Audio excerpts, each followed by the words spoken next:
सबसे पहले कौन सा काम करते हैं आप, या आपने शेयर कर दिया अपना कि ये काम किया करो, और पता नहीं आप में से कितनों ने वो शुरू किया कि नहीं किया। सुबह उठ के जो मैंने कहा था कि जब हम सोए होते हैं तो हम अल्लाह मियाँ के पास, हमारी रूह अल्लाह के पास पहुंची होती है, और जब आंखें खोलें तो उठते साथ नबी करीम सल्लल्लाहु अलैहि वसल्लम को सलाम कर लिया करें। तो उस दिन से मुझे तो भूल ही जाता है। ठीक है, पता नहीं उन्होंने कहा कि तूने ये क्या किया है, या फिर अब सारों का सलाम जाता है तो मेरा ख्याल है मुझे वो कहते हैं तेनू बाद वालेकुम करने हूँ। ठीक है, लेकिन पता नहीं आप लोग कर रहे हैं कि नहीं कर रहे। लेकिन किसी ने सवाल भेज दिया कि आपने ये नहीं बताया कि सोते वक्त आखिरी काम क्या करें।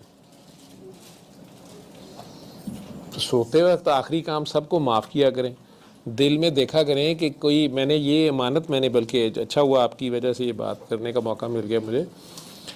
मैंने अपने गांव में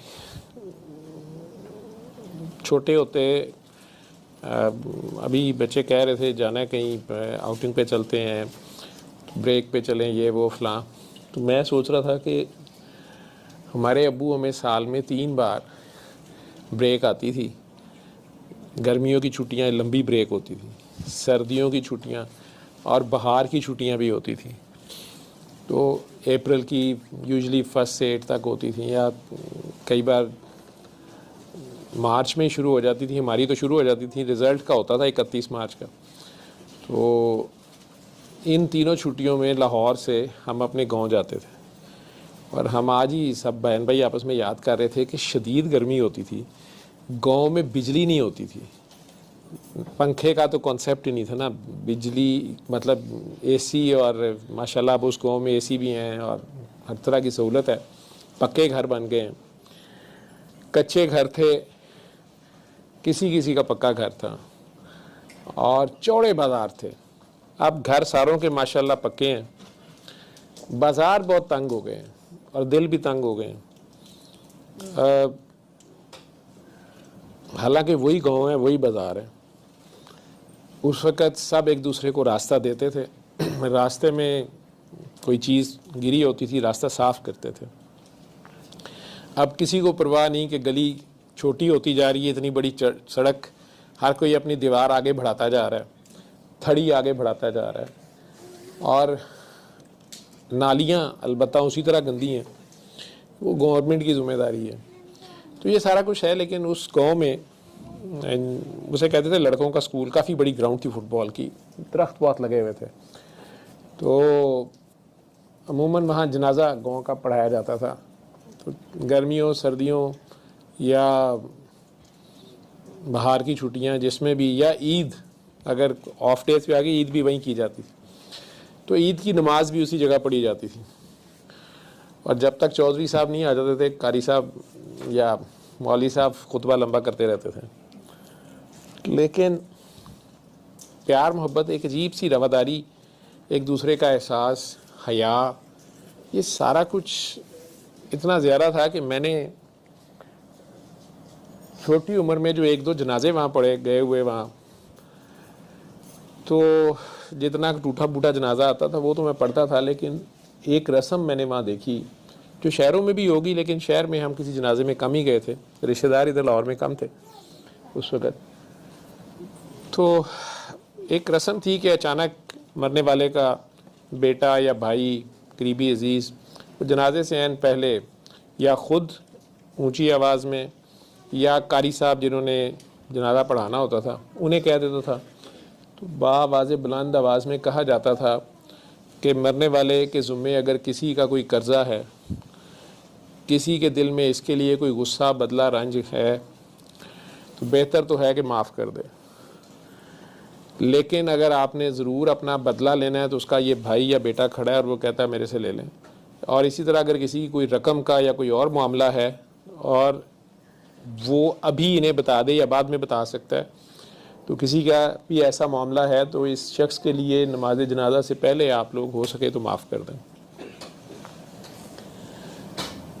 मैंने 12-14 साल की एज में वो 1-2 जनाजे गाँव में पड़े होंगे, ये बात सुन छोड़ी थी और खामोश खड़ा रहता था। उनका ऐलान होता था, कोई बोलता नहीं था। लेकिन 14 साल की उम्र में जो पहला जनाजा बड़े ध्यान से मैंने पढ़ा वो मेरे वालिद साहब का था। और गांव में जब मेरे ताया जान ने, वाइट दाढ़ी थी उनकी बहुत बड़ी, और गांव के वो नंबरदार भी थे और इंतहाई हम्बल पर्सनैलिटी थे। जो बड़े तीनों ताया जान थे वो बड़े बड़े अफसरान भी थे, बड़े बड़े नाम थे उनके, वो भी वहीं मौजूद थे। मासवाई बड़े ताया जी के वो फौत हो चुके थे, बारह अटला जो एडवोकेट थे। तो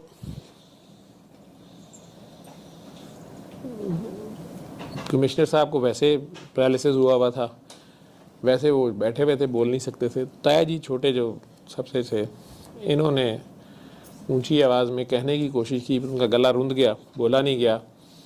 तो फिर भी उन्होंने ये अल्फाज अदा किए। तो मैं 14 साल की उम्र में मेरा दिल कर रहा था कि मैं कहूँ ये। तो मेरे वालिद साहब बहुत गुस्से के तेज़ थे, असूल के बहुत सख्त थे।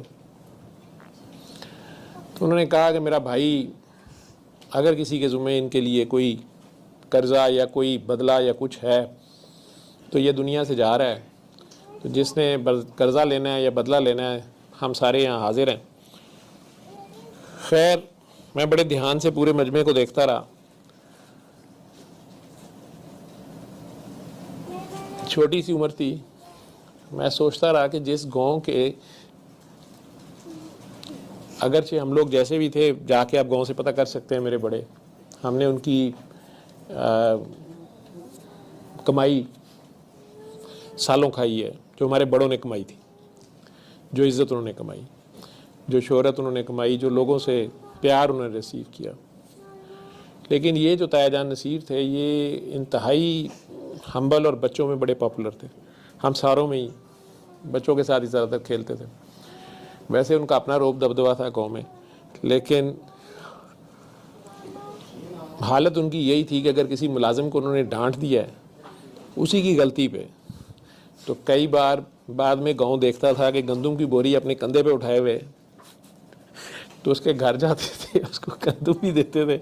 अगर किसी ने कहना कि फ़लाँ मुलाजिम उठा लेता है, क्योंकि बहुत ज़्यादा फौज थी मुलाजिमों की, मैंने कहना नहीं, वो मेरे लिए चुक के ले आंदा है, मैं ही लेके जाना है, ये होता पार, मैं चुकांगा। और जाके उससे माफ़ी भी मांगनी सारे गाँव के सामने, उसे कहना यार मुझे गुस्सा चढ़ गया था मैंने तुम्हें, हालांकि, और वो मुलाजिम चौड़ हुए होते थे, लेकिन फिर भी वो लिहाज करते थे।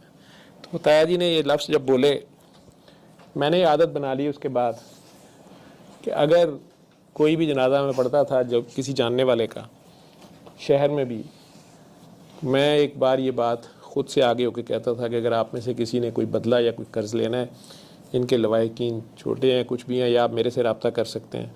अगर तो कोई फ़िज़िकल कोई ऐसा बदला है कि आपने ज़रूर लेना है तो मेरी जान हाज़िर है, और पैसे का भी मामला या जो भी है तो आप बाद में भी हल कर सकते हैं, लेकिन वैसे इस वक्त इन्हें रुखसत करें अच्छी दुआओं के साथ।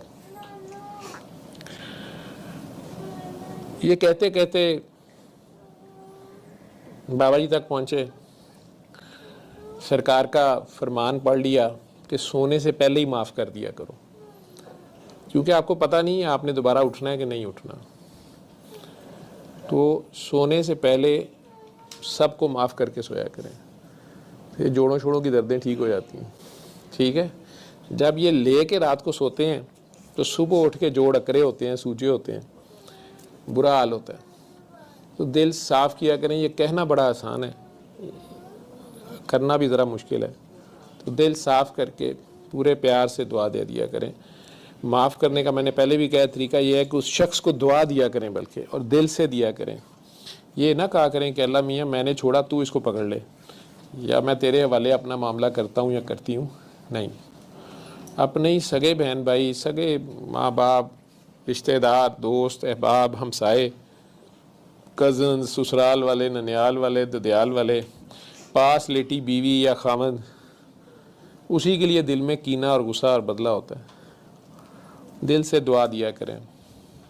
मियाँ बीवी तो ज़रूर एक दूसरे को माफ़ कर दिया करें, नहीं तो कारोबार डाउन हो जाता है। अगले दिन उसकी छितर परेड शुरू हो जाती है दूसरी पार्टी की।